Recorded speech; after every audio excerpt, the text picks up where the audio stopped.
सभी को मेरा नमस्कार। व्यावसायिक शिक्षा एवं कौशल विकास विभाग उत्तर प्रदेश, मैं कुशागर सिंह कुशवाहा, अनुदेशक रेफ्रिजरेशन एवं एयर कंडीशनिंग व्यवसाय, राजकीय औद्योगिक प्रशिक्षण संस्थान मोहम्मदाबाद गोहना मऊ। विषय सैद्धांतिक। आज का प्रसंग ट्रेड परिचय, साधारण सुरक्षा, उपचार और प्राथमिक चिकित्सा। आज आपको बताएंगे रेफ्रिजरेशन के बारे में। सबसे पहले प्रशिक्षण और सारांश के बारे में बताएंगे, जिसमें मेरा सबसे पहला टॉपिक है परिचय, दूसरा है रेफ्रिजरेशन का महत्व, थर्ड टॉपिक में है विभिन्न क्षेत्रों में रेफ्रिजरेशन का उपयोग, रेफ्रिजरेशन में प्रयोग होने वाले उपकरणों के विषय में जानकारी दी जाएगी, सुरक्षा के विषय में बताया जाएगा, सुरक्षा चिन्हों से जानकारी, वर्कशॉप में होने वाली दुर्घटनाओं के कारण, और आखिरी पॉइंट है मेरा जो टॉपिक है प्राथमिक चिकित्सा। परिचय।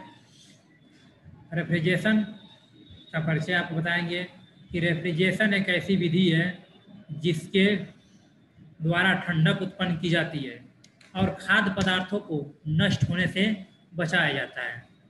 इस विधि के द्वारा खाद्य पदार्थ, फलों एवं सब्जियों इत्यादि को नुकसान होने के काफ़ी समय तक ताज़ा स्थिति में रखा जा सकता है। इस विधि में पदार्थ की ऊष्मा दूसरे अन्य पदार्थों जैसे वायु व पानी की ठंडक में परिवर्तित होती है। इस विधि में किसी स्थान या वस्तु का तापमान बाहरी वातावरण के तापमान से कम किया जाता है। अर्थात जब हम रेफ्रिजरेशन की विधि का इस्तेमाल करेंगे या रेफ्रिजरेशन की क्रिया के द्वारा किसी स्थान या विशेष जगह को ठंडा करेंगे तो वहाँ का टेम्परेचर लो हो जाता है बाहरी वातावरण के टेम्परेचर की अपेक्षा।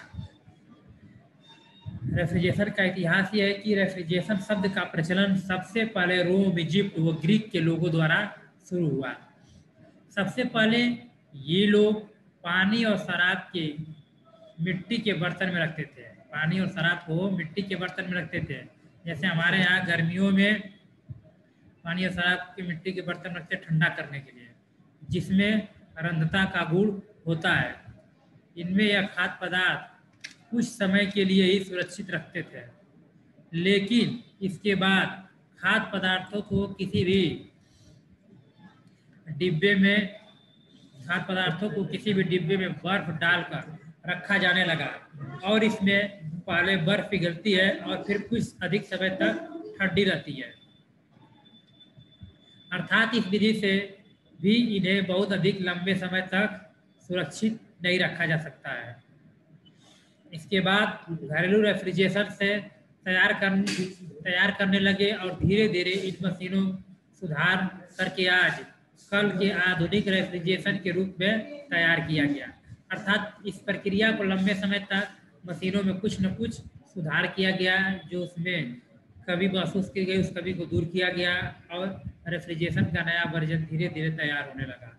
और इस सुधार के मुख्य रूप से अच्छे इंसुलेशन, सैनिटरी लाइनिंग और अच्छी डिजाइन बनावट के ऊपर अधिक बल दिया गया। अच्छे इंसुलेशन का तात्पर्य यह है कि जब इंसुलेशन अच्छा रहेगा तो हमारे रेफ्रिजरेशन के अंदर का टेम्परेचर जो है कि बाहरी वातावरण में आने से रोकेगा, अर्थात बाहरी वातावरण का टेम्परेचर रेफ्रिजरेशन के अंदर जाने से रोकेगा।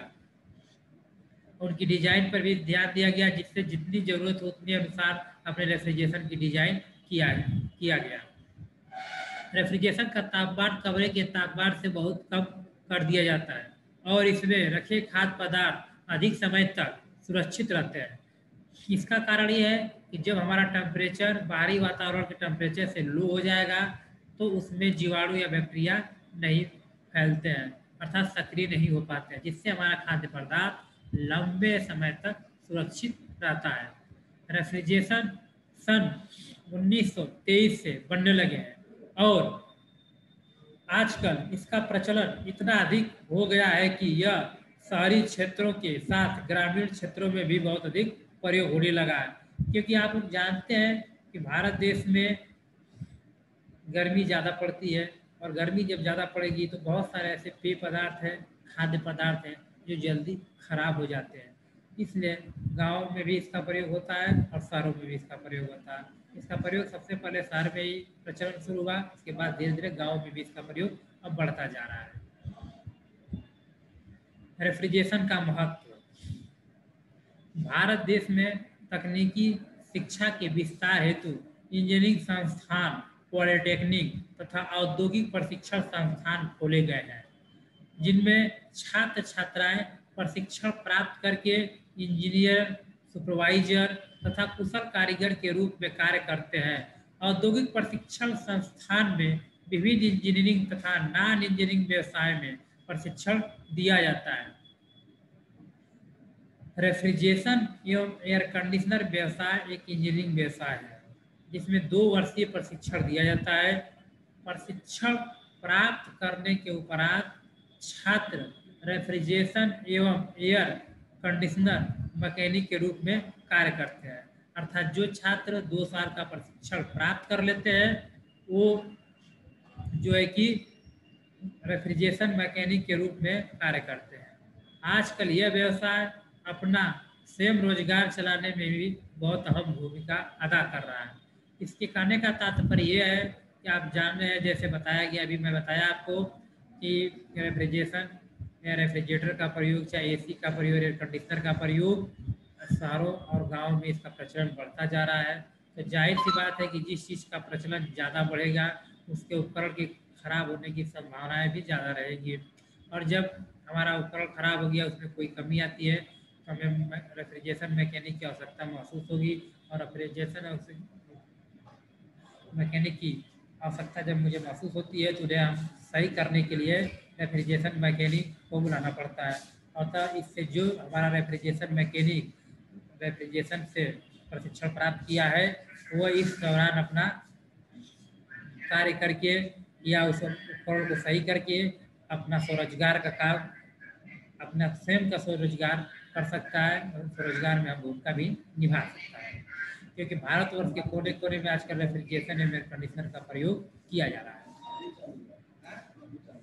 प्राचीन समय में खाद्य पदार्थों, सब्जियों, फलों इत्यादि को ताज़ा और अधिक समय देर तक नहीं रखा जा सकता था, क्योंकि कुछ समय खाद्य पदार्थों को गर्म वातावरण के कारण कीटाणु घुस जाते हैं या उनमें पैदा हो जाते हैं, जिससे सभी खाद्य पदार्थ, फल व सब्जियों वो खराब हो जाते हैं। और जो व्यक्ति शहरों से बहुत अधिक दूर रहते हैं, जहाँ पर ये चीज़ें उपलब्ध न होती हो, वहाँ पर उन्हें पहुँचाया नहीं जा सकता था, क्योंकि जब तक हम उन्हें वहाँ पहुँचाते हैं तब तक वो खराब हो जाती हैं। कुछ ऐसे भी पेय पदार्थ हैं, खाद्य पदार्थ हैं, पेय पदार्थ जल्दी खराब होते हैं खाद्य पदार्थ की तुलना में, तथा उन्हें इससे बचाने के लिए रेफ्रिजरेशन प्रणाली या रेफ्रिजरेशन उपकरण की सहायता से इन्हें लंबे समय तक सुरक्षित रखा जाएगा। और जब लंबे समय तक सुरक्षित रखा जाएगा तो इन्हें दूर दराज के एरिया में भी आसानी से पहुंचाया जा सकता है, खराब हुए बिना। क्योंकि इसी प्रकार जो फल गर्मियों में पैदा होते हैं उन्हें शीत ऋतु तक, और जो शीत ऋतु में पैदा होते हैं उन्हें ग्रीष्म ऋतु तक नहीं रखा जा सकता था। इसी प्रकार उच्च शुद्धता के मशीनरी पार्टों के निर्माण में काफ़ी कठिनाई आती थी, क्योंकि अधिक गर्मी और अधिक ठंडक से धातुओं के फैलाव और सिकुड़न का दोष उत्पन्न हो जाता है। अर्थात कहने का तात्पर्य है कि जब ग्रीष्म ऋतु में धातुएं फैलती हैं और ठंडी ऋतु में धातुओं में सिकुड़न होती है, ये धातुओं की प्रॉपर्टीज है, जिससे हमारी मशीनों पर इसका बैड इफेक्ट पड़ता है। इस प्रकार इन सभी समस्याओं से मुक्ति पाने के लिए व इन्हें दूर करने के लिए रेफ्रिजरेशन व एयर कंडीशनर व्यवसाय का प्रचलन शुरू हुआ। इससे खाद्य पदार्थों, फलों, सब्जियों व उच्च शुद्धता के मशीनों जैसे कंप्यूटर, CNC मशीनों आदि को इसी की सहायता से रखा जा रहा है। जैसा कि आप लोग देखते हैं कि जहाँ कंप्यूटर की प्रयोगशाला होती है, अर्थात कंप्यूटर का लैब होता है, वहाँ AC की व्यवस्था की जाती है, वहाँ AC लगे रहते हैं। इसीलिए लगाए जाते हैं ताकि हमारा कंप्यूटर खराब न हो, क्योंकि खराब होने से बचाने के लिए ही AC का प्रयोग किया जाता है। जिससे खाद्य पदार्थ जल्दी खराब नहीं होते हैं और एक मौसम के फल दूसरे मौसम में खाए जाने लगे हैं तथा डिब्बों में बंद मांस मछली व खाना लंबे समय तक रखा जाने लगा है और इसे दूर दराज के क्षेत्रों में भी आवश्यकता अनुसार भेजा जाने लगा है। यह सब रेफ्रिजरेशन और एयर कंडीशनिंग का ही देन है। जैसा कि आप लोग देख रहे हैं इस समय अमूल का दूध है, हम लोग यूज करते हैं, वो दूर दराज के क्षेत्रों से आता है और कंपनी उसको पैकेट बनाती है और उसको ठंडा करके विभिन्न शहरों या गांव में पहुंचाती है, जिससे सभी को दूध की उपलब्धता सुनिश्चित हो सके। ये रेफ्रिजरेशन के कारण ही रेफ्रिजरेशन एयर कंडीशनर के कारण ही संभव हो सका है। अतः इस व्यवसाय का आज के आधुनिक युग में बहुत ही अधिक महत्व है। महत्व इसलिए है इस व्यवसाय का क्योंकि ये व्यवसाय जो है कि आजकल जो फल और सब्जियों का भी इस्तेमाल करते हैं, तो फल और सब्जियां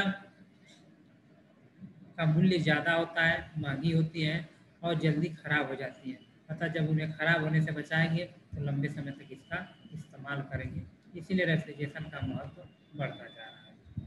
अब आइए, अब आपको बताएंगे विविध क्षेत्रों में रेफ्रिजरेशन का उपयोग। अब रेफ्रिजरेशन का किन किन क्षेत्रों में उपयोग किया जा रहा है, इसके विषय में आपको बताएंगे। रेफ्रिजरेशन एवं एयर कंडीशनिंग का प्रयोग आजकल बहुत अधिक क्षेत्रों में किया जाता है, जिनमें निम्नलिखित व प्रमुख कारण। नंबर 1 है पीने के ठंडे पानी के लिए। आप लोग देखते हैं कि पीने के ठंडे पानी का इस्तेमाल रेफ्रिजरेशन के क्षेत्र में बहुत ही ज़बरदस्त प्रचलन के साथ किया जा रहा है। हर घर में आपको गर्मी के दिन पीने के ठंडे पानी रेफ्रिजरेशन के द्वारा ठंडे करके ही दिया जाता है और अस्पतालों, कॉलेजों, जहाँ भी हो वाटर कूलर का प्रयोग किया जा रहा है। सेकेंड पॉइंट है बर्फ़ बनाने के लिए। बर्फ़ का भी हम ज़्यादा प्रयोग करते हैं, इसलिए बर्फ़ हमारे रेफ्रिजरेशन के द्वारा ही पानी से बर्फ़ बनाया जाता है। बस, कार, हवाई जहाज, समुद्री जहाज व रेल अर्थात यातायात के साधनों में इसका प्रयोग अधिक किया जा रहा है। उसके बाद है कि अस्पताल, होटलों, कार्यालयों, रेस्टोरेंट व घरों में इसका प्रयोग किया जा रहा है। और साथ में जहाँ अधिक शुद्धता का कार्य हो, जैसे सीएनसी मशीनों के लिए, जिग जैग बोरिंग के लिए भी वहाँ पर एयर कंडीशनिंग मशीनों का प्रयोग किया जा रहा है। धातुओं से संबंधित कार्य करने जहाँ बहुत अच्छी मशीनों का निर्माण किया जाता है, अच्छे पार्ट का निर्माण किया जाता है, उनके फैलने और सिकुड़ने से रोकने के लिए वहाँ पर भी एयर कंडीशनर धातुओं का इस्तेमाल में एयर कंडीशनिंग का प्रयोग किया जाता है, ताकि इन सब समस्याओं से मुक्ति मिल सके।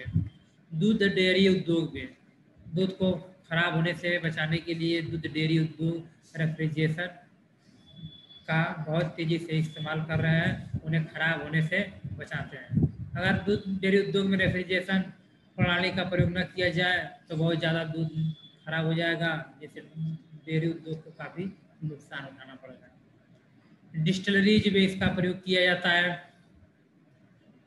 कंप्यूटरों की कार्य प्रणाली को ठीक करने के लिए पेट्रोल रिफाइनरीज में भी इसका प्रयोग करेंगे। मांस, मछली इत्यादि को स्टोर करने के लिए आप लोग जानते ही होंगे कि मांस, मछली ऐसे खाद्य पदार्थ हैं जो वातावरण में बहुत जल्दी और बहुत तेज़ी से खराब होते हैं। अतः इन्हें खराब होने से बचाने के लिए एक ही रास्ता है कि हम इसका प्रयोग रेफ्रिजरेशन स्टोर के लिए करें, जिसके लिए हम फ्रिज का भी इस्तेमाल करते हैं, डीप फ्रीजर का भी इस्तेमाल करते हैं। कोल्ड स्टोरों में पदार्थों को रखने के लिए बहुत सारे ऐसे पदार्थ हैं जो कोल्ड स्टोर में रख कर उसको एक मौसम से दूसरे मौसम में उसका उपयोग किया जाता है, चाहे वो पदार्थ हो, चाहे फल हो, चाहे कुछ भी खाने के सामान हो सकते हैं। इसे दवाइयों के निर्माण में उनके रख रखाव के लिए करेंगे, आइसक्रीम बनाने के लिए करेंगे। अस्पताल में ऑपरेशन थिएटरों को उचित तापमान पर रखने के लिए भी रेफ्रिजरेशन एयर कंडीशनर का ही प्रयोग किया जाता है। बेकरीज और कन्फेक्शनरी के लिए भी करेंगे। घरेलू खाद्य पदार्थ व तरल पेय पदार्थों को सुरक्षित रखने के लिए भी करते हैं। इस तरह से आप देखते हैं कि रेफ्रिजरेशन का प्रयोग बहुत ही क्षेत्रों में किया जा रहा है। अब आप बताएंगे रेफ्रिजरेशन में प्रयोग होने वाले उपकरण। यदि अब रेफ्रिजरेटर का प्रयोग करते हैं रेफ्रिजरेशन की प्रणाली में, तो रेफ्रिजरेटर में किन किन इंस्ट्रूमेंटों और औजारों उपकरणों का प्रयोग किया जाता है, उसके विषय में आपको बताएंगे। स्क्रू ड्राइवर, स्क्रू ड्राइवर का प्रयोग जो है कि रेफ्रिजरेशन के नट बोल्ट या खोलने या उसको टेस्ट करने के लिए, करंट टेस्ट करने के लिए भी स्क्रू ड्राइवर का प्रयोग करते हैं। तार वायर को काटने या छीलने के लिए भी प्लायर का प्रयोग किया जाता है। उसी तरह से ट्यूजर का प्रयोग करेंगे।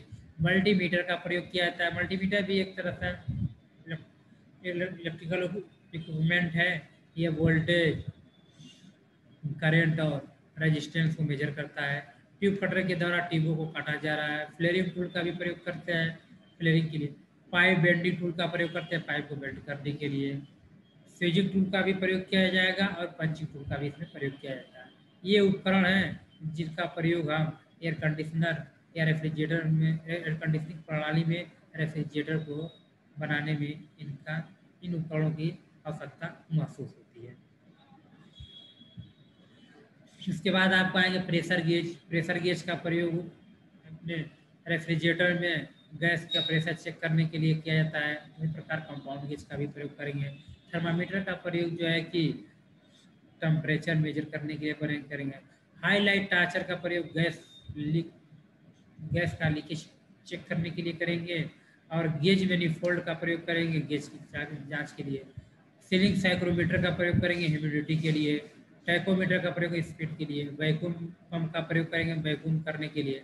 उसके बाद आखिरी उपकरण है या लास्ट उपकरण है एयर कंप्रेसर, जो मोटर के द्वारा कंप्रेसर को चलाएंगे और एयर को क्या करेगा, कंप्रेस करेगा। ये हमारे रेफ्रिजरेशन के विषय में जानकारी भी अब आपको बताएंगे। रेफ्रिजरेशन में कार्य करेंगे तो उसमें सुरक्षा की बहुत आवश्यकता होती है। सुरक्षा सबसे अनिवार्य चीज़ है, अनिवार्य है। सुरक्षा नियमों का हम पालन नहीं करेंगे तो हम दुर्घटना के शिकार हो सकते हैं। अतः हम आपको सुरक्षा के विषय में बताएंगे। कारखानों में अनेक प्रकार के कार्य होते हैं, जैसे कहीं पर मशीनें चल रही होती हैं, कहीं पर रासायनिक कार्य किए जाते हैं, तो कहीं पर बिजली का कार्य होता है, और कहीं पर गैस का भरना या निकालना भी आदि क्रियाएं की जाती हैं। ये सभी कार्य यदि असावधानी से किए जाएं तो इसमें दुर्घटना होने का खतरा बना रहता है, अर्थात दुर्घटना हो भी सकती है। जैसे मशीन पर कार्य करते समय हाथ या उंगली का कट जाना या घाव हो जाना, बिजली का कार्य करते समय बिजली का करंट लग जाना, या स्क्रैप की छीलन से हाथ या पैर में चोट लगना, गैस में आग लग जाना आदि। ये सभी तरह की दुर्घटनाएं कोई पहले से निश्चित नहीं होती है, बल्कि अचानक कारीगर की गलती या किसी अन्य कारणों से होती है। किसी अन्य कारण का मतलब कि कारीगर की गलती से होगी या फिर कारीगर के ज़्यादा विश्वास पर भी होती है। जरूरत से ज़्यादा कारीगर यदि विश्वास भी करता है तभी भी दुर्घटनाएं हो सकती है। अतः इन दुर्घटनाओं से बचने के लिए हम जिन उपायों का प्रयोग करते हैं उसे क्या कहेंगे, सुरक्षा कहते हैं। हम आपको बताएंगे सुरक्षा चिन्हों से जानकारियां। जैसे कि आप कहीं कारखानों या कहीं भी कारखाना या फैक्ट्री में जाते हैं तो वहाँ पर कुछ ऐसे चिन्ह बनाए जाते हैं, उस चिन्ह के आगे उसके निर्देश लिखे होते हैं, जिससे हम पढ़ के उस चिन्ह के विषय में जानकारी मिलती है। और उस चिन्ह का सिंबल यदि हमें कहीं दिखता है तो हमें पहले से पता हो जाता है कि इस सिंबल का मतलब यही है। जैसा कि जब हम कार्य करने के लिए कार्यशाला में जाते हैं तो हमें वहाँ पर विभिन्न प्रकार के चिन्ह बोर्डों या नोटिस बोर्ड मिलते हैं, जिन पर विभिन्न प्रकार के चिन्ह या लिखा होता है, या तो उसका लोगो बना होगा, चिन्ह बना होगा, या लिखा होता है। जैसे नो स्मोकिंग, नो स्मोकिंग, इनके होने से प्रत्येक व्यक्ति को पता लग जाता है कि कार्यशाला में बीड़ी सिगरेट पीना मना है या कोई स्मोकिंग नहीं करनी है। सुरक्षा चिन्हों को हम निम्नलिखित 4 भागों में बांटते हैं। सुरक्षा चिन्हों के निम्नलिखित 4 भाग हैं। पहला है प्रोहिबिटेड साइन, दूसरा है वार्निंग साइन, तीसरा है इंफॉर्मेशन साइन, और 4th नंबर में है मैंडेटरी साइन। जैसा कि प्रोहिबिटेड साइन, इस प्रकार के सांकेतिक चिन्ह किसी भी गलत कार्य को न करने की सलाह दी होती है, जिससे कारखानों में दुर्घटनाएं कम होती हैं। इन चिन्हों की आकृति गोलाई में होती है, जिसमें वृत्त की बाहरी गोलाई लाल रंग में होती है और अंदर की आकृति बनी होती है वह काले रंग में होती है। जो अंदर की आकृति बनी होती है वो काले रंग में बनी होती है, और इसकी बाहरी गोलाई रेड कलर में होती है। अर्थात ये सांकेतिक चिन्ह इस तरह से बनाए जाएंगे जिसके संकेत से हमें वहाँ की स्थिति या वहाँ के कार्य के विषय में जानकारी प्राप्त होगी। सेकंड पॉइंट है वार्निंग साइन। इन्हें चेतावनी देने वाले चिन्ह कहते हैं। इनकी आकृति त्रिभुजाकार होती है, जिनकी बैकग्राउंड पीले रंग की और चिन्ह तथा बॉर्डर काले रंग में होते हैं। इसे वार्निंग चिन्ह कहते हैं। थर्ड नंबर है इंफॉर्मेशन साइन। इस प्रकार के चिन्हों के द्वारा किसी से संबंधित सूचनाएं दी जाती हैं। इन चिन्हों के द्वारा सूचनाएं दी जाती है। इनका आकार वर्गाकार होता सूचना से ही हमको समझ में आ जाएगा कि हमें यहाँ पे जो भी दुर्घटनाएं होने वाली है या हो सकती है उनसे कैसे बचा जाए या वो कार्य जिससे दुर्घटना हो सकती है न किया जाए। इनके बैकग्राउंड हरे और सफ़ेद चिन्ह सफ़ेद रंग में होता है। फोर्थ नंबर है मॉनिटरी साइन। इस प्रकार के चिन्हों को देखकर हमें सुरक्षा संबंधित कार्य की याद आ जाती है, अर्थात यह हमें कार्य करने से पहले या बाद में अपनाई जाने वाली सुरक्षा के बारे में याद दिलाते हैं। जैसे आँखों की सुरक्षा के लिए चश्मा पहने, पैरों की सुरक्षा के लिए जूता पहने। इसमें सुरक्षा साधन का प्रयोग अनिवार्य है।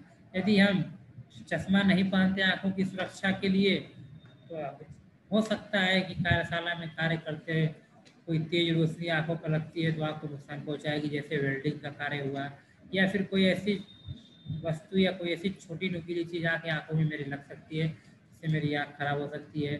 पैरों की सुरक्षा के लिए जूता पहनते हैं। पैरों की सुरक्षा के लिए जूता पहनने का तात्पर्य है कि हम अपने कार्यशाला में कार्य करते हैं तो जूता हमारे पैर को सेफ्टी शूज के नाम से जाना जाता है और सेफ्टी के लिए उसको अपने पैर की सेफ्टी के लिए इस्तेमाल किया जाता है। इसमें सुरक्षा साधन का प्रयोग अनिवार्य होता है। वर्कशॉप में होने वाली दुर्घटनाओं के कारण। वर्कशॉप में दुर्घटनाएं आमतौर पर निम्नलिखित कारणों से होती है। सबसे पहला नंबर मेरा है अज्ञानता।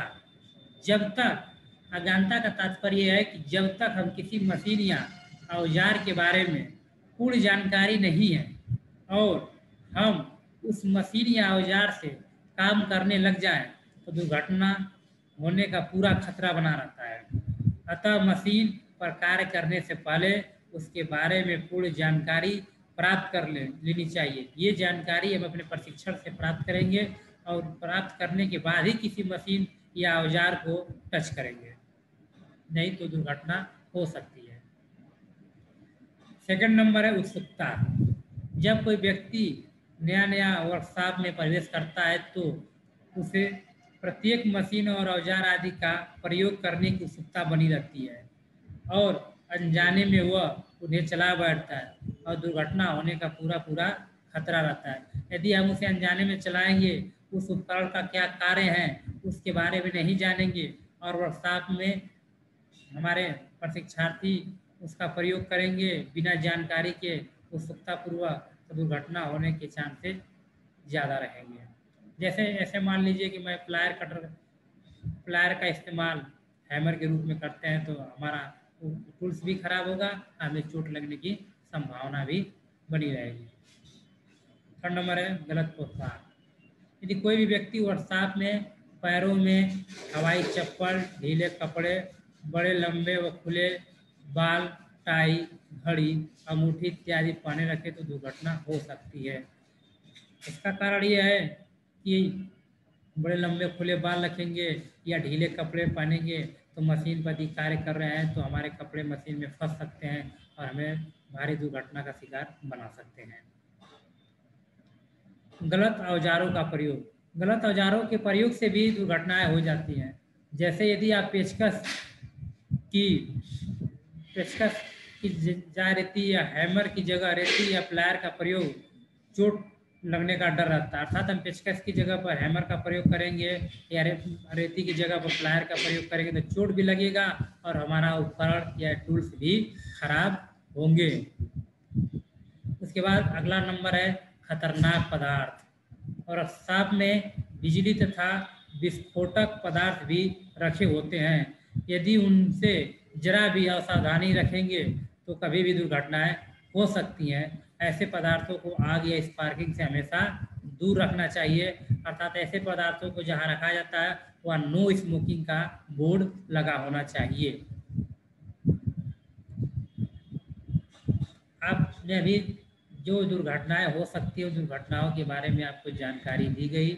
यदि ऐसा हम नहीं चाहते हैं कि किसी प्रशिक्षार्थी के द्वारा चाहे प्रशिक्षार्थी को उसके साथ कोई दुर्घटना हो, लेकिन यदि दुर्घटना उसके साथ हो जाती है तो दुर्घटना होने के बाद हमें उसे उपचार की आवश्यकता पड़ती है।